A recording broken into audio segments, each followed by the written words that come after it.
Police ಬ್ಯಾಂಡಿನೊಂದಿಗೆ ರಾಷ್ಟ್ರ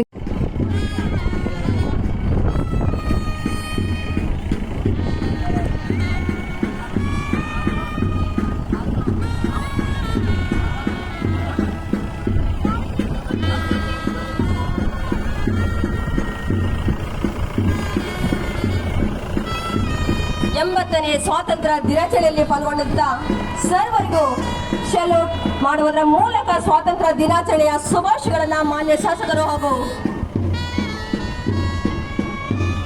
ತಹಸೀಲ್ದಾರರು ನೀಡ್ತಾ ಇದ್ದಾರೆ. ಅನೇಕ ತುಕಡಿಗಳು ಇಲ್ಲಿ ಪಾಲ್ಗೊಂಡಿದ್ದಾವೆ. ಸುಮಾರು 10 ತುಕಡಿಗಳನ್ನ ನಾವು ಶಾಂತಿಯ ಬದುಕಲ್ಲಿ ತ್ಯಾಗವ ಮಾಡಿರಿ ಓ ಜನರೇ,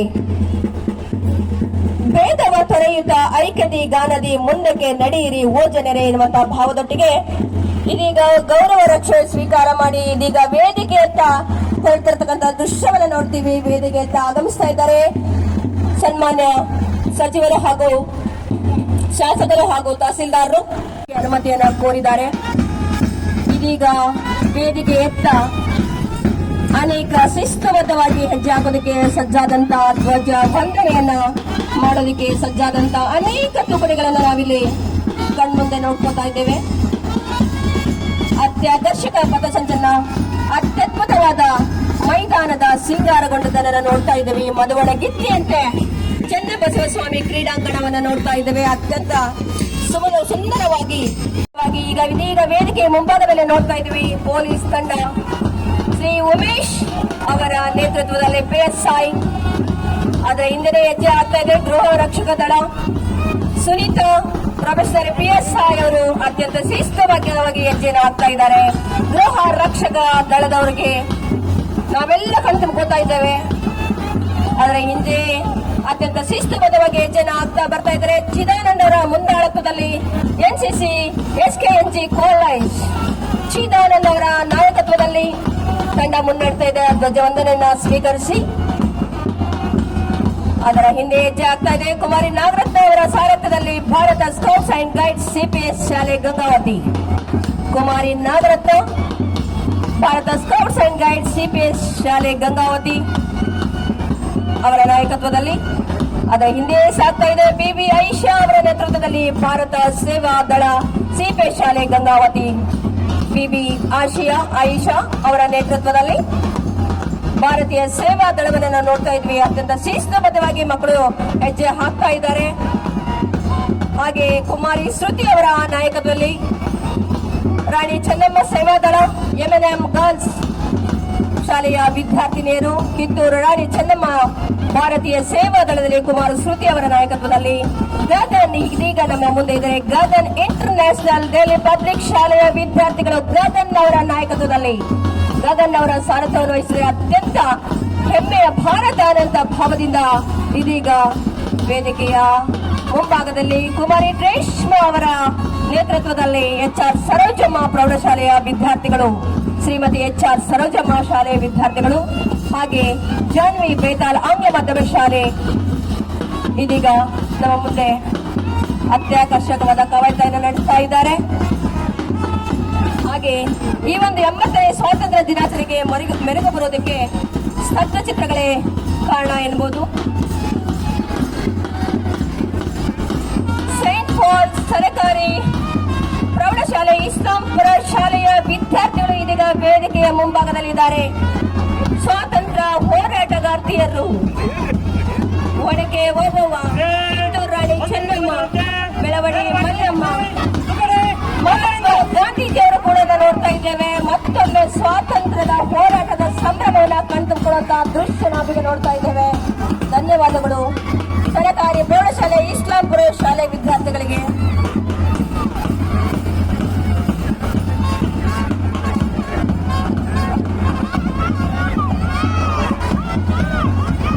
ಸೈಂಟ್ ಪಾಲ್ಸ್ ಆಂಗ್ಲ ಮಾಧ್ಯಮ ಶಾಲೆ ಸ್ವಾತಂತ್ರ್ಯ ಹೋರಾಟಗಾರರ ಮತ್ತೊಮ್ಮೆ ನೆನಪಿಸುವಂತಹ ಸಂದರ್ಭ. ಪುಟಾಣಿ ಮಕ್ಕಳಿಂದ ಮಹಾನ್ ಕಿಡ್ಸ್ ಸತ್ಯ ಅಹಿಂಸೆ ನಮ್ಮ ಮಾರ್ಗ, ದೇಶಕ್ಕಾಗಿ ತ್ಯಾಗ ನಮ್ಮದಿರಲಿ ಅನ್ನುವಂತ ಒಂದು ಘೋಷವಾಕ್ಯವನ್ನು ಇಟ್ಕೊಂಡಿದ್ದಾರೆ.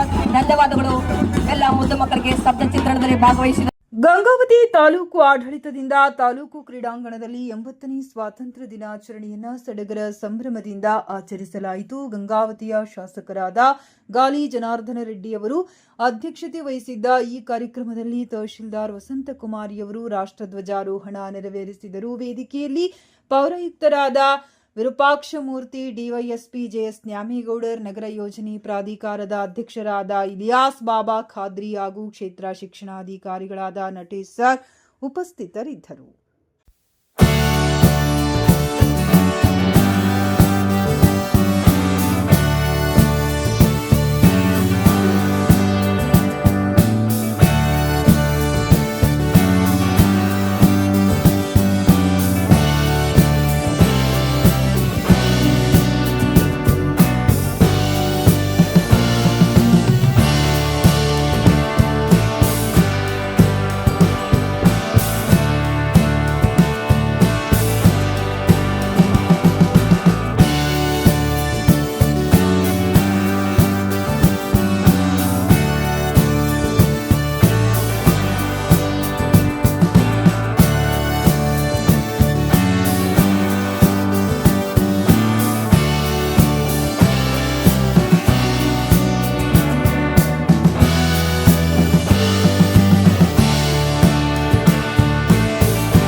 ದಿನಾಚರಣೆಯ ಶುಭಾಶಯಗಳು. ಈ ದಿನ ನಾವು ಹೆಮ್ಮೆ ಪಡ್ತಕ್ಕಂಥ ದಿನ ಆಗಿದೆ. 1947 ಆಗಸ್ಟ್ 15ರಂದು ನಾವು ಬ್ರಿಟಿಷರ ಆಳ್ವಿಕೆಯಿಂದ ಮುಕ್ತಿಯನ್ನು ಪಡೆದು ನಮಗೆ ಸ್ವಾತಂತ್ರ್ಯ ದೊರಕಿದ ದಿನ. ಈ ಸ್ವಾತಂತ್ರ್ಯ ನಮಗೆ ಅನಾಯಾಸವಾಗಿ ಉಚಿತವಾಗಿ ಸಿಕ್ಕಿಲ್ಲ. ಎಲ್ಲ ಮಹನೀಯರ ತ್ಯಾಗ, ಧೈರ್ಯ, ಬಲಿದಾನ, ಹೋರಾಟದ ಫಲವಾಗಿ ನಮಗೆ ಸ್ವಾತಂತ್ರ್ಯ ಸಿಕ್ಕಿದೆ. ಈ ಸ್ವಾತಂತ್ರ್ಯ ಅಂತ ಹೇಳಿದ್ರೆ ನಮಗೆ ಬರೀ ಸ್ವಾತಂತ್ರ್ಯ ಅಂತ ಹೇಳಿದ್ರೆ ಬರೀ ಹಕ್ಕನ್ನು ಮಾತ್ರ ಕೊಡೋದಿಲ್ಲ, ಇದು ಜವಾಬ್ದಾರಿಯನ್ನು ಕೊಡ್ತಾ ಇದೆ. ಎಲ್ಲರನ್ನೂ ಕೂಡ ಯಾರ್ಯಾರು ಯಾವ್ಯಾವ ಕಾರ್ಯವನ್ನು ನಿರ್ವಹಿಸಿದ್ದಾರೆ, ಪ್ರಾಮಾಣಿಕವಾಗಿ ನಿರ್ವಹಿಸಿದರೆ ನಾವು ನಮ್ಮ ದೇಶಕ್ಕೆ ನಮ್ಮ ಕೊಡುಗೆಯನ್ನು ನೀಡಬಹುದಾಗಿದೆ. ಇಲ್ಲಿ ಮಹಾತ್ಮ ಗಾಂಧೀಜಿ, ಸುಭಾಷ್ ಚಂದ್ರ ಬೋಸ್, ಸರ್ದಾರ್ ವಲ್ಲಭಭಾಯ್ ಪಟೇಲ್, ಝಾನ್ಸಿ ರಾಣಿ ಲಕ್ಷ್ಮೀಬಾಯಿ, ಗಂಗಾಧರ್ ತಿಲಕ್, ಇನ್ನು ಅನೇಕ ಮಹನೀಯರು ಹೋರಾಟ ಮಾಡಿಬಿಟ್ಟು ನಮ್ಮನ್ನು ಬ್ರಿಟಿಷರ ಆಳ್ವಿಕೆಯಿಂದ ಮುಕ್ತ ಮಾಡಿದ್ದಾರೆ. ಆ ದಿನವನ್ನು ನಾವು ಇವತ್ತು ಗೌರವಪೂರ್ವಕವಾಗಿ ಸ್ಮರಣೆ ಮಾಡ್ಕೊಳ್ತಾ ಇದ್ದೀವಿ. ನಮ್ಮ ದೇಶದ ಸಂವಿಧಾನ, ಈ ಸ್ವಾತಂತ್ರ್ಯ ಆದ ಮೇಲೆ ನಮ್ಮ ದೇಶದ ಸಂವಿಧಾನ ನಮಗೆ ಎಲ್ಲ ರೀತಿಯ ಸ್ವಾತಂತ್ರ್ಯ, ನ್ಯಾಯ ಮತ್ತು ಮೌಲ್ಯಗಳನ್ನು ನೀಡಿದೆ. ನಾವು ಸಂವಿಧಾನವನ್ನು ಗೌರವಿಸಬೇಕು, ಹಾಗೆಯೇ ನಮ್ಮ ಕರ್ತವ್ಯಗಳನ್ನು ಕೂಡ ನೀಡಿದೆ. ಅದನ್ನು ಕೂಡ ಯಥಾವತ್ತಾಗಿ ಚಾಚು ತಪ್ಪದೆ ಪಾಲಿಸಬೇಕು. ಜಾತಿ, ಧರ್ಮ, ಭಾಷೆ ಅಥವಾ ಪ್ರದೇಶದ ಹೆಸರಿನಲ್ಲಿ ಯಾವುದೇ ಭೇದ ಭಾವ ಮಾಡದೆ ನಮ್ಮದು ಭಾರತ ವೈವಿಧ್ಯತೆಯಲ್ಲಿ ಏಕತೆಯಿಂದ ಕೂಡಿದಂಥ ರಾಷ್ಟ್ರ. ವಿವಿಧ ಜಾತಿ, ಧರ್ಮ, ಭೇದಗಳಿದ್ರೂ ಸಹಿತ ನಮ್ಮದು ಸಾಂಸ್ಕೃತಿಕ ಪರಂಪರೆಯನ್ನು ಹೊಂದಿದಂತಹ ರಾಷ್ಟ್ರವಾಗಿದೆ. ಎಲ್ಲ ಭಾರತೀಯರು ನಾವೆಲ್ಲರೂ ಒಂದೇ. ನಮ್ಮಲ್ಲಿ ಏನು ಏಕತೆ ಇದೆ ಅದೆಲ್ಲ ನಮ್ಮ ದೇಶದ ಹೆಮ್ಮೆ. ವೈವಿಧ್ಯತೆಯಲ್ಲಿಯೂ ಕೂಡ ಏಕತೆ ಇರುವುದು. ಪ್ರಪಂಚದ ಇತರ ರಾಷ್ಟ್ರಗಳಿಗಿಂತ ಹೋಲಿಕೆ ಮಾಡಿದಾಗ ನಮ್ಮ ದೇಶದ ಹೆಮ್ಮೆ ವೈವಿಧ್ಯತೆಯಲ್ಲಿ ಏಕತೆ ಇರುವಂಥದ್ದು. ಇಂದು ಭಾರತ ವಿಜ್ಞಾನ, ತಂತ್ರಜ್ಞಾನ, ಎಲ್ಲ ಕ್ಷೇತ್ರಗಳು, ಶಿಕ್ಷಣ, ಬಾಹ್ಯಾಕಾಶ ಮತ್ತು ಎಲ್ಲ ಕ್ಷೇತ್ರಗಳಲ್ಲೂ ಕೂಡ ಮುನ್ನಡೀತಾ ಇದೆ. ಅಭಿವೃದ್ಧಿಯತ್ತ ದಾಪುಗಾಲಿಡ್ತಾ ಇದ್ದೀವಿ. ಇದರಲ್ಲಿ ಎಲ್ಲ ಕ್ರೀಡಾಪಟುಗಳು ವಿಶ್ವಮಟ್ಟದಲ್ಲಿ ಕೀರ್ತಿಯನ್ನು ಹೆಚ್ಚಿಸ್ತಾ ಇದ್ದಾರೆ. ನಾವು ಏನು ದೇಶವನ್ನು ಬದಲಾವಣೆ ಮಾಡಬೇಕು ಅಂತ ಹೇಳಿದ್ರೆ ನಾವೇನು ಹೋರಾಟ ಪ್ರತ್ಯೇಕವಾಗಿ ಅಥವಾ ಸ್ಪೆಷಲ್ ಆಗಿ ಹೋರಾಟ ಮಾಡಬೇಕು ಅಂತ ಇಲ್ಲ. ನಮ್ಮ ಕರ್ತವ್ಯಗಳನ್ನು ನಮ್ಮ ದೇಶದ ಕಾನೂನನ್ನು ಗೌರವಿಸಬೇಕು ಮತ್ತು ನಾಗರಿಕ ಕಾನೂನಿನ ನಿಯಮಗಳನ್ನು ಅನುಸರಿಸಬೇಕು. ಹಾಗೆ ನಮ್ಮ ಕಾರ್ಯಗಳನ್ನು ನಾವು ಏನು ಪ್ರಾಮಾಣಿಕವಾಗಿ ನಿಷ್ಠೆಯಿಂದ ನಿರ್ವಹಿಸಬೇಕು. ಅದೇ ನಾವು ದೇಶಕ್ಕೆ ನೀಡುವಂತಹ ಒಂದು ದೊಡ್ಡ ಕೊಡುಗೆ ಆಗಿದೆ. ನಮ್ಮ ದೇಶದಲ್ಲಿ ಸೈನಿಕರು ನಮ್ಮ ದೇಶದ ಗಡಿಯನ್ನು ಹೇಗೆ ಕಾಯ್ತಾರೆ, ಹಾಗೆ ನಮ್ಮ ರೈತರು ಕೂಡ ದೇಶದ ಒಳಗಡೆ ನಮ್ಮನ್ನ ಕಾಪಾಡ್ತಾರೆ, ಅವರು ಅನ್ನ ನೀಡ್ತಾರೆ ಅಂತ ಹೇಳ್ಬೋದು. ಅದೇ ರೀತಿ ಶಿಕ್ಷಕರು ಶಿಕ್ಷಣವನ್ನು ನೀಡ್ತಿದ್ದಾರೆ, ವೈದ್ಯರು ಎಲ್ಲರಿಗೂ ವೈದ್ಯಕೀಯ ಸೇವೆ ಕೊಡ್ತಾ ಇದ್ದಾರೆ, ಕಾರ್ಮಿಕರು ಮತ್ತು ವಿಜ್ಞಾನಿಗಳು ದೇಶದ ಅಭಿವೃದ್ಧಿಗೆ ಶ್ರಮಿಸ್ತಾ ಇದ್ದಾರೆ. ಈ ದಿನ ಏನಾಗಿದೆ, ತಂತ್ರಜ್ಞಾನ ತುಂಬಾ ಮುಂದುವರೆದಿದೆ. ಇಲ್ಲಿ ಕೃತಕ ಬುದ್ಧಿಮತ್ತೆ ಮತ್ತೆ ಬೇರೆ ತಂತ್ರಜ್ಞಾನವನ್ನು ತುಂಬಾ ಪ್ರಗತಿಯಲ್ಲಿದೆ. ಇದರಲ್ಲಿ ತಂತ್ರಜ್ಞಾನದ ಬಳಕೆಯನ್ನು ನಾವು ಸದ್ಬಳಕೆ ಮಾಡ್ಕೋಬೇಕು. ಅದರ ಕೈಗೊಂಬೆ ಆಗಬಾರ್ದು, ಅದು ನಮ್ಮನ್ನು ನಿಯಂತ್ರಿಸಬಾರ್ದು.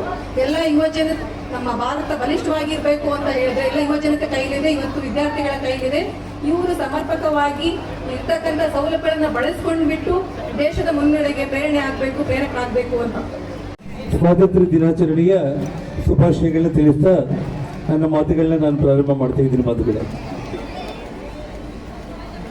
ಇವತ್ತು ನಮ್ಮ ದೇಶದ ಸ್ವಾತಂತ್ರ್ಯಕ್ಕಾಗಿ ಮಹಾತ್ಮ ಗಾಂಧೀಜಿ, ನೇತಾಜಿ ಸುಭಾಷ್ ಚಂದ್ರ ಬೋಸ್, ವೀರ ಸಾವರ್ಕರ್, ಭಗತ್ ಸಿಂಗ್, ರಾಜ್ಗುರು, ಸುಖದೇವ್, ಚಂದ್ರಶೇಖರ್ ಆಜಾದ್ ಸೇರಿದಂತೆ ಅನೇಕ ಮಹನೀಯರು ತಮ್ಮ ಜೀವನವನ್ನೇ ಈ ದೇಶಕ್ಕಾಗಿ ಅರ್ಪಣೆ ಮಾಡಿರುವಂಥದ್ದು. ಅದೇ ಒಂದು ರೀತಿಯಲ್ಲಿ ನಮ್ಮ ಗಂಗಾವತಿ ಭಾಗದಿಂದ ದೇಶದ ಸ್ವಾತಂತ್ರ್ಯಕ್ಕಾಗಿ ಹೋರಾಟ ಮಾಡಿರುವಂಥ ಮಹನೀಯರು ಅವರನ್ನು ನಾವು ಇವತ್ತು ನೆನಪಿಸಿಕೊಳ್ಬೇಕಾಗಿದೆ. ಅದರಲ್ಲಿ ಪ್ರಮುಖವಾಗಿ ಅಯೋಧ್ಯ ರಾಮಾಚಾರ್ಯ ಅವರು, ಗೌಳಿ ಮಹದೇವಪ್ಪನವರು, ಹನುಮಂತಪ್ಪ ಮನಹಳ್ಳಿಯವರು, ಬೆಳಗಲ್ ಭೀಮಸೇನ ಅವರು, ಕುಪ್ಪಲು ಶ್ರೀನಿವಾಸರಾವ್ ಅವರು, ವಿಠಲ್ ಶ್ರೇಷ್ಠಿ ಅವರು, ಶರಣ ಬಸವರಾಜ್ ಪುತ್ರಹಳ್ಳಿ ಅವರು, ಅವರೆಲ್ಲರನ್ನೂ ಕೂಡ ಸ್ಮರಣೆ ಮಾಡಿಕೊಳ್ಳುತ್ತಾ ಇವತ್ತು 80ನೇ ಈ ಸ್ವಾತಂತ್ರ್ಯ ದಿನೋತ್ಸವ ಅಂಗವಾಗಿ ನಾವೆಲ್ಲರೂ ಕೂಡ ಇಡೀ ನಮ್ಮ ಭಾರತ ಸ್ವತಂತ್ರ ಬಂದಾದ ಮೇಲೆ ಇವತ್ತು ಕಳೆದ 13 ವರ್ಷಗಳಲ್ಲಿ ಈ ದೇಶದ ನೆಚ್ಚಿನ ಪ್ರಧಾನಮಂತ್ರಿಗಳಾದ ಸನ್ಮಾನ್ಯ ನರೇಂದ್ರ ಮೋದಿಜಿಯವರು ಮಾಡಿರುವಂಥ ಅತ್ಯಂತ ಅದ್ಭುತವಾದ ಕಾರ್ಯಕ್ರಮಗಳೆಲ್ಲದನ್ನು ಕೂಡ ಇವತ್ತು ನಾವು ನೆನೆಸ್ಕೊಳ್ಬೇಕಾಗಿದೆ ಬಂಧುಗಳೇ. ಇವತ್ತು ನಮ್ಮ ಭಾರತ ಆತ್ಮವಿಶ್ವಾಸದಿಂದ, ಆತ್ಮನಿರ್ಭರದಿಂದ ಇಡೀ ವಿಶ್ವದಲ್ಲಿ ಯಾವ ದೇಶಕ್ಕೂ ಕೂಡ ನಾವು ಕಡಿಮೆ ಇಲ್ಲ ಅನ್ನುವಂಥ ಒಂದು ರೀತಿಯಲ್ಲಿ ನಮ್ಮ ದೇಶದ ಯುವ ಜನತೆ ಸ್ವಾವಲಂಬಿಗಳಾಗಿ, ಮಹಿಳೆಯರು ಸ್ವಾವಲಂಬಿಗಳಾಗಿ ದೇಶದ ಒಂದು ಘನತೆ, ಗೌರವ, ಕೀರ್ತಿಯನ್ನ ಬಲಿಷ್ಠವಾಗಿ ಮಾಡೋದಕ್ಕೆ ಎಷ್ಟೆಲ್ಲ ಯೋಜನೆಗಳನ್ನ ಅವರು ಕಳೆದ 13 ವರ್ಷಗಳಲ್ಲಿ ತಗೊಂಡು ಬಂದಿರುವಂಥದ್ದು ತಮಗೆಲ್ಲ ಕೂಡ ಗೊತ್ತಿರುವಂಥ ಒಂದು ವಿಷಯ. ಸಬ್ಕೆ ಸಾಥ್ ಸಬ್ಕೆ ವಿಕಾಸ್, ಸಬ್ಕಾ ವಿಶ್ವಾಸ್ ಸಬ್ಕಾ ಪ್ರಯಾಸ್ ಅನ್ನುವಂಥ ಒಂದು ಆಶಯದೊಂದಿಗೆ ಬಡವರಿಗೆ ಎಲ್ಲ ಒಂದು ರೀತಿಯಲ್ಲಿ ಒಂದು ಮನೆ ಆಗಿರ್ಬೋದು, ಶೌಚಾಲಯ ಆಗಿರ್ಬೋದು, ಉಜ್ವಲ ಸಂಪರ್ಕ ಆಗಿರ್ಬೋದು, ಕುಡಿಯುವ ನೀರಾಗಿರ್ಬೋದು, ಆಹಾರ ಭದ್ರತೆ ಆಗಿರ್ಬೋದು, ಆರೋಗ್ಯ ರಕ್ಷಣೆ ಆಗಿರ್ಬೋದು, ಇದೆಲ್ಲದನ್ನು ಕೂಡ ಕೊಡುವುದರ ಮೂಲಕ ಇವತ್ತು ನಮ್ಮ ದೇಶದ ಒಂದು ಕೀರ್ತಿಯನ್ನ ದೊಡ್ಡ ಮಟ್ಟದಲ್ಲಿ ಕೊಂಡೊಯ್ದಿರುವುದಂತಂದ್ರೆ ನಮ್ಮ ದೇಶದ ಪ್ರಧಾನಮಂತ್ರಿ ಸನ್ಮಾನ್ಯ ನರೇಂದ್ರ ಮೋದಿಜಿಯವರು ಬಂಧುಗಳೇ. ಅವರು ಮಾಡಿರುವಂಥ ಅಭಿವೃದ್ಧಿ ಕೆಲಸಗಳನ್ನ ಹೇಳ್ತಾ ಹೋದ್ರೆ ನಮಗೆ ವರ್ಷಾನುಗಟ್ಟಲೆ ಆದರೂ ಕೂಡ ಕಡಿಮೆನೇ ಆಗುತ್ತೆ. ಆದರೆ ನಮ್ಮ ಕೊಪ್ಪಳ ಜಿಲ್ಲೆಗೆ ಅವರು ಮಾಡಿರುವಂಥ ಒಂದು ವಿಶೇಷವಾಗಿ ಕೇವಲ ಕೆಲವೇ ದಿನಗಳ ಹಿಂದೆ ನಮ್ಮ ಕೊಪ್ಪಳ ರೈಲ್ವೆ ನಿಲ್ದಾಣವನ್ನು ಅಮೃತ್ ಯೋಜನೆಯಲ್ಲಿ ಅಭಿವೃದ್ಧಿ ಮಾಡಿ ಪ್ರಧಾನಮಂತ್ರಿಗಳೇ ಇವತ್ತು ವಿಡಿಯೋ ಕಾನ್ಫರೆನ್ಸ್ ಮೂಲಕ ಉದ್ಘಾಟನೆಯನ್ನು ಮಾಡಿದ್ದು ತಾವೆಲ್ಲರೂ ಕೂಡ ನೋಡಿದ್ದೀರಾ. ಅದೇ ಒಂದು ರೀತಿಯಲ್ಲಿ ನಮ್ಮ ಗಂಗಾವತಿಯಲ್ಲಿ ಸುಮಾರು 30 ಕೋಟಿ ವೆಚ್ಚದಲ್ಲಿ ಅಮೃತ್ ಯೋಜನೆಯಲ್ಲಿ ಅತ್ಯಂತ ಆಧುನಿಕ ಸವಲತ್ತುಗಳನ್ನು ಒಳಗೊಂಡಿರುವಂಥ ರೈಲ್ವೆ ನಿಲ್ದಾಣ ಈಗಾಗಲೇ ಟೆಂಡರ್ ಕರೆದಿದ್ದಾರೆ. ಇನ್ನೊಂದು ತಿಂಗಳಲ್ಲಿ ಅದಕ್ಕೆ ಭೂಮಿ ಪೂಜೆಯನ್ನು ಕೂಡ ನಾವು ಮಾಡೋರಿದ್ದೀವಿ ಬಂಧುಗಳು. ಇವತ್ತು ನಮಗೆಲ್ಲ ಕೂಡ ಗೊತ್ತಿರುವಂಥ ರೀತಿಯಲ್ಲಿ ಗಂಗಾವತಿಯಲ್ಲಿ ಇದೇ ನಮ್ಮ ಕನಗಿರಿ ರಸ್ತೆಯಲ್ಲಿ 5 ಎಕರೆಯಲ್ಲಿ ಬಸ್ ಸ್ಟ್ಯಾಂಡ್ ನಿರ್ಮಾಣ ಆಗ್ತಾ ಇದೆ. ಒಂದು ಜಿಲ್ಲಾ ಮಟ್ಟದಲ್ಲಿ ಯಾವ ರೀತಿ ಬಸ್ ಸ್ಟ್ಯಾಂಡ್ ಇರುತ್ತೇನೋ ಆ ಒಂದು ಗಂಗಾವತಿ ನಗರದಲ್ಲಿ ಕೂಡ ಒಂದು ಜಿಲ್ಲಾ ಮಟ್ಟದ ಒಂದು ಬಸ್ ಸ್ಟ್ಯಾಂಡ್ ಆಗಬೇಕು. ಕಾರಣ ಇವತ್ತು ನಾವು ವಾಲ್ಮೀಕಿ ರಾಮಾಯಣದಲ್ಲಿ ಇರುವಂಥ ಸುಂದರಕಾಂಡದ ಘಟನೆಗಳೆಲ್ಲವೂ ಕೂಡ ನಡೆದಿರೋದು ನಾವೆಲ್ಲರೂ ಕೂಡ ಹುಟ್ಟಿ ಬೆಳೆದಿರೋ ಈ ನೆಲದಲ್ಲಿ. ನಮಗೆ ಆ ಕಿಷ್ಕಿಂಧ ಕ್ಷೇತ್ರ, ಆ ರಾಮ ಲಕ್ಷ್ಮಣರಿಬ್ಬರು ಕೂಡ ಪಾದಾರ್ಪಣೆ ಮಾಡಿರುವಂಥ ಒಂದು ಕ್ಷೇತ್ರ ಇದು. ವಿಜಯನಗರದ ಮೊದಲ ರಾಜಧಾನಿ ಆನೆಗೊಂದಿರುವಂಥ ಕ್ಷೇತ್ರ ಇದು. ಇದೆಲ್ಲವುದನ್ನು ಕೂಡ ಅಭಿವೃದ್ಧಿ ಮಾಡುವಂಥ ಒಂದು ವಿಚಾರದಲ್ಲಿ ನಾನು ಈಗಾಗಲೇ ನಮ್ಮ ಆನೆಗೊಂದಿಗೆ 10 ಕೋಟಿ ವೆಚ್ಚದಲ್ಲಿ ಒಂದು ಪಾರಂಪರಿಕ ಗ್ರಾಮವಾಗಿ ಅದು ಕಾಣಿಸುವಂಥ ಒಂದು ರೀತಿಯಲ್ಲಿ, ಎಲ್ಲ ನಮ್ಮ ಹಂಪಿಗೆ ಹೋಲುವಂಥ ಒಂದು ರೀತಿಯಲ್ಲಿ, ಎಲ್ಲ 84 ಕಲ್ಲಲ್ಲಿ ಇವತ್ತು ವಿದ್ಯುತ್ ದೀಪಗಳನ್ನು, ರಸ್ತೆ ಡ್ರೈನೇಜ್ಗಳನ್ನು ಸುಮಾರು 5 ಕೋಟಿ ವೆಚ್ಚದಲ್ಲಿ ಇವತ್ತು ನಮ್ಮ ನವವೃಂದಾವನಕ್ಕೆ ಹೋಗುವಂಥ ಒಂದು ಭಾಗದಲ್ಲಿ ನದಿ ತೀರದಲ್ಲಿ 5,000 ಮಂದಿ ಕೂತ್ಕೊಳ್ಳೋದಕ್ಕೆ ವ್ಯವಸ್ಥೆಯನ್ನು ಮಾಡೋದ್ರ ಜೊತೆಗೆ ಸುಮಾರು 125 ಮಂದಿ ಪುರೋಹಿತರು ಆ ತಾಯಿ ತುಂಗಭದ್ರೆಗೆ ಆರತಿಯನ್ನು ಕೊಡೋದಕ್ಕೆ ಇವತ್ತು ಕೆಲಸ ಪ್ರಾರಂಭ ಮಾಡಿದ್ದೀವಿ ಬಂಧುಗಳು. ಇವತ್ತು ಅದೇ ಒಂದು ರೀತಿಯಲ್ಲಿ ಗಂಗಾವತಿ ನಗರಕ್ಕೆ ಅಧಿಕಾರ ಅನ್ನೋದು ಇದ್ದಿದ್ರೆ ಬಳ್ಳಾರಿ ಜಿಲ್ಲೆಯನ್ನು ಯಾವ ರೀತಿ ಅಭಿವೃದ್ಧಿ ಮಾಡಿದ್ದೆ ಅನ್ನೋದನ್ನ ತಮಗೆಲ್ಲ ಕೂಡ ಗೊತ್ತಿರುವಂಥ ಒಂದು ವಿಚಾರ. ಅಧಿಕಾರ ಇಲ್ಲದೇ ಇರುವಂಥ ಸಮಯದಲ್ಲಿ ಕೂಡ ಅಷ್ಟೋ ಇಷ್ಟೋ ಹೋರಾಟ ಮಾಡ್ತಾ ಇಂದಿನ ಮುಖ್ಯಮಂತ್ರಿಗಳಾದ ಸನ್ಮಾನ್ಯ DK ಶಿವಕುಮಾರ್ ಅವರು ಅಂದಿನ ನೀರಾವರಿ ಸಚಿವರಾಗಿ ಸುಮಾರು 260 ಕೋಟಿ ಅನುದಾನವನ್ನು ನಾನು ತಗೊಂಡು ಬರೋದ್ರ ಮೂಲಕ ಗಂಗಾವತಿಯಲ್ಲಿ ಈ ವಿಧಾನಸಭಾ ಕ್ಷೇತ್ರದಲ್ಲಿ 100 ಗ್ರಾಮಗಳಲ್ಲಿ ಕಣ್ಮುಂದಿನ ತಾಯಿ ತುಂಗಭದ್ರೆ ಹೋಗ್ತಾ ಇದ್ರು ಕೂಡ ಕುಡಿಯೋ ನೀರಿಗೆ ಆಗ್ತಾ ಇದ್ದಿಲ್ಲ. ಇವತ್ತು ಪ್ರತಿ ಗ್ರಾಮದಲ್ಲಿ ಕೂಡ ಆ ತುಂಗಭದ್ರಾ ನೀರನ್ನು ಕುಡಿಯೋದಕ್ಕೆ ವ್ಯವಸ್ಥೆ ಮಾಡೋದ್ರ ಜೊತೆಗೆ 27 ಕೆರೆಗಳಿಗೆ ಆ ತಾಯಿ ತುಂಗಭದ್ರಾ ನೀರನ್ನ ಪೈಪ್ ಲೈನ್ ಮೂಲಕ ಹರಿಸೋದಕ್ಕೆ ಈಗಾಗಲೇ ಕೆಲಸ ಪ್ರಾರಂಭ ಮಾಡಿರುವಂಥದ್ದು. ತಮ್ಮೆಲ್ಲರ ಪರವಾಗಿ ರಾಜ್ಯದ ಮುಖ್ಯಮಂತ್ರಿಗಳಿಗೆ ನಾನು ಧನ್ಯವಾದಗಳನ್ನ ನಾನು ತಿಳಿಸ್ತಾ ಇದ್ದೀನಿ ಬಂಧುಗಳೇ. ನಾನು ಅದೇ ಒಂದು ರೀತಿಯಲ್ಲಿ ಕಿನ್ನಾಳ, ವೆಂಕಟಗಿರಿ, ಇರ್ಕಲಗಡ ಭಾಗಗಳನ್ನು ಕೂಡ ಅತ್ಯಂತ ಸುಂದರವಾಗಿ ಯಾವ ರೀತಿ ಆನೆಗೊಂದಿಯನ್ನು ಅಭಿವೃದ್ಧಿ ಮಾಡ್ತೀನೋ ಅದೇ ರೀತಿ ಬರೋ 1.5 ವರ್ಷದಲ್ಲಿ ಅಭಿವೃದ್ಧಿ ಮಾಡ್ತೀನಿ ಅನ್ನೋಂಥ ಒಂದು ಭರವಸೆಯನ್ನು ಕೊಡ್ತಾ ಸಾಕಷ್ಟು ವಿಚಾರಗಳಲ್ಲಿ ಇವತ್ತು ನಾವೆಲ್ಲರೂ ಕೂಡ ಸನ್ಮಾನ್ಯ ನರೇಂದ್ರ ಮೋದಿಜಿಯವರ ಮಾತುಗಳನ್ನು ತಮಗೆಲ್ಲ ಕೂಡ ಗೊತ್ತಿದೆ. ಇವತ್ತು 13 ವರ್ಷಗಳಲ್ಲಿ ಅವರು ಮಾಡಿರುವಂಥ ಅಭಿವೃದ್ಧಿ ಕೆಲಸಗಳು ಬರುವಂಥ 2047 ನಮಗೆ ಸ್ವತಂತ್ರ ಬಂದಿದ್ದು 1947. 2047ಕ್ಕೆ ಬರೋ 21 ವರ್ಷಗಳಲ್ಲಿ ಇಡೀ ಪ್ರಪಂಚದಲ್ಲಿ ಇವತ್ತು ನಾವು ಇಡೀ ವಿಶ್ವದಲ್ಲಿ ದೊಡ್ಡಣ್ಣ ಅಂದರೆ ನಾವು ಅಮೆರಿಕ ಅಂತ ನಾವು ಕರಿತೀವಿ. ಆದರೆ ವಿಶ್ವದಲ್ಲಿ ದೊಡ್ಡಣ್ಣ ಯಾರು ಆಗ್ಬೇಕು ಅಂದ್ರೆ ಅದು ನಮ್ಮ ಭಾರತ ಆಗ್ಬೇಕು ಅನ್ನೋ ಸಂಕಲ್ಪದಿಂದ ಇವತ್ತು ನರೇಂದ್ರ ಮೋದಿಜಿ ಅವರು ಏನು ಹೆಜ್ಜೆಯನ್ನು ಇಡ್ತಾ ಇದ್ದಾರೆ. ಇವತ್ತು ಪ್ರತಿಪಕ್ಷಗಳು ಅದನ್ನ ಸಹಿಸೋದಕ್ಕೆ ಆಗದೇನೆ ಬರುವಂತ ದಿನಗಳು ಇವರು ಹೀಗೆ ಮುಂದುವರೆದ್ರೆ ಇಡೀ ದೇಶ ಉನ್ನತ ಸ್ಥಿತಿಗೆ ಹೋಗುತ್ತೆ, ನಮಗೆ ಯಾವತ್ತೂ ಅಧಿಕಾರ ಸಿಗಲ್ಲ ಅನ್ನೋಂಥ ಒಂದು ಭಯದಲ್ಲಿ ಇವತ್ತು ಅಪಪ್ರಚಾರಗಳನ್ನ ಮಾಡೋದಕ್ಕೆ ಹೋಗ್ತಾ ಇದ್ದಾರೆ. ಅವರು ಏನೇ ಅಪಪ್ರಚಾರಗಳು ಮಾಡಿದ್ರು ಕೂಡ ಆ ತಾಯಿ ಭಾರತಾಂಬೆಯ ಆಶೀರ್ವಾದ ಈ ದೇಶದ ನೆಚ್ಚಿನ ಪ್ರಧಾನಮಂತ್ರಿಗಳಾದ ನರೇಂದ್ರ ಮೋದಿಜಿಯವರಿಗೆ ಇದ್ದೇ ಇರುತ್ತೆ. ಅವರು 100 ವರ್ಷಗಳ ಕಾಲ ಜೀವನ ಮಾಡಿ ನಮ್ಮ ದೇಶವನ್ನ ಇಡೀ ಪ್ರಪಂಚದಲ್ಲೇ ವಿಶ್ವಗುರುವನ್ನಾಗಿ ಮಾಡೋದ್ರಲ್ಲಿ ಎರಡನೇ ಮಾತೇ ಇಲ್ಲ ಅನ್ನೋದನ್ನ ಹೇಳ್ತಾ, ಜೊತೆಗೆ ಈ ಸಂದರ್ಭದಲ್ಲಿ ಈ ವೇದಿಕೆ ಮೇಲೆ ಒಂದು ಮಾತನ್ನು ನಾನು ಹೇಳಲೇಬೇಕು. ಯಾವ ನಮ್ಮ ಡಾಕ್ಟರ್ ಬಾಬಾ ಸಾಹೇಬ್ ಅಂಬೇಡ್ಕರ್ ಅವರ ಸಂವಿಧಾನಕ್ಕೆ ಅನುಗುಣವಾಗಿ ದಲಿತರಿಗೆ ಶಾಸಕರಾಗಿ, ಸಚಿವರಾಗಿ, ಅಧಿಕಾರಿಗಳಾಗಿ ಈ ದೇಶದಲ್ಲಿ ಅವರು ಮೇಲ್ದರ್ಜೆಗೆ ಬರಬೇಕು ಅನ್ನುವಂಥ ಒಂದು ಉದ್ದೇಶದಿಂದ ಅವಕಾಶ ಮಾಡಿಕೊಟ್ಟಿರುವಂಥ ಸಂದರ್ಭದಲ್ಲಿ ಕಳೆದ ಸಿದ್ದರಾಮಯ್ಯವರ ಸರ್ಕಾರದಲ್ಲಿ ಒಬ್ಬ ದಲಿತನ ನಾಗೇಂದ್ರ ಅವ್ರನ್ನ ಮುಂದೆ ಇಟ್ಟು ಇವತ್ತು 187 ಕೋಟಿ ಹಣವನ್ನು ಲೂಟಿ ಮಾಡಿರುವಂಥ, ದಲಿತರಿಗೆ ಅನ್ಯಾಯ ಮಾಡಿರುವಂಥ ವ್ಯಕ್ತಿಯನ್ನ ಮತ್ತೆ ಸಚಿವರಾಗಿ ಸರ್ಕಾರದಲ್ಲಿ ತಗೊಂಡಿರೋದು ಇವತ್ತು ಇಡೀ ದೇಶದಲ್ಲೇ ಇವತ್ತು ನಮ್ಮ ಕರ್ನಾಟಕ ರಾಜ್ಯ ಸರ್ಕಾರ ತಲೆ ತಗ್ಗಿಸಿಕೊಳ್ಳುವಂಥ ಒಂದು ಪರಿಸ್ಥಿತಿ ಬಂದಿದೆ ಬಂಧುಗಳೇ. ಅದೇ ಒಂದು ರೀತಿಯಲ್ಲಿ ನಿನ್ನೆ ನಮ್ಮ ನೆರೆಯ ವಿಜಯನಗರ ಜಿಲ್ಲೆಯಲ್ಲಿ ರಾಷ್ಟ್ರ ಧ್ವಜವನ್ನು ಹಾರಿಸೋದಕ್ಕೆ ತಿರಸ್ಕಾರ ಮಾಡಿರುವಂಥ ಜಮೀರ್ ಅಹ್ಮದ್ ಖಾನ್ ಅಂತ ಅವರನ್ನ ಕೂಡ ಇವತ್ತು ಕ್ಯಾಬಿನೆಟ್ ಇಂದ ಅವರು ಹೊರಗಡೆ ಕಳಿಸಬೇಕು, ನಾಗೇಂದ್ರ ಅವರನ್ನ ಹೊರಗಡೆ ಕಳಿಸಿ DK ಶಿವಕುಮಾರ್ ಅವರು ಘನತೆ ಗೌರವದಿಂದ ಈ ಕರ್ನಾಟಕ ರಾಜ್ಯದ ಒಂದು ಕೀರ್ತಿಯನ್ನ ದೇಶದಲ್ಲಿ ಹೆಮ್ಮೆಯಿಂದ ನಾವು ಕನ್ನಡಿಗರು ಅಂತೇಳಿ ಎದೆ ತಟ್ಕೊಂಡು ಹೇಳೋ ರೀತಿಯಲ್ಲಿ ನಡ್ಕೋಬೇಕು ಅಂತೇಳಿ ಗಂಗಾವತಿ ಇಡೀ ನಾಗರಿಕರ ಪರವಾಗಿ ಈ ರಾಜ್ಯದ ಮುಖ್ಯಮಂತ್ರಿಗಳಲ್ಲಿ ನಾನು ಮನವಿ ಮಾಡ್ಕೊಳ್ತಾ ಇದ್ದೀನಿ ಬಂಧುಗಳೇ. ನಾನು ಹಾಗಾಗಿ ಇವತ್ತು ತಾವೆಲ್ಲರೂ ಕೂಡ ಆಗಮಿಸಿ ಈ ಒಂದು ಕಾರ್ಯಕ್ರಮದಲ್ಲಿ ಭಾಗವಹಿಸಿ ಈ 80ನೇ ಸ್ವಾತಂತ್ರ್ಯ ದಿನೋತ್ಸವವನ್ನು ನಾವು ತುಂಬ ಅದ್ಭುತವಾಗಿ ನಾವು ಮಾಡ್ಕೊಳ್ತಾ ಇದ್ದೀವಿ. ವಿಶೇಷವಾಗಿ 3 ವರ್ಷಗಳಿಂದ ಕೂಡ ನಾನು ಗ್ರೌಂಡಿಗೆ ಬರ್ತಾನೆ ಇದ್ದೀನಿ. ಆದರೆ ಈ ಕಳೆದ ಬಾರಿ ಕೂಡ ತುಂಬ ಚೆನ್ನಾಗಿ ಮಾಡಿದ್ರು.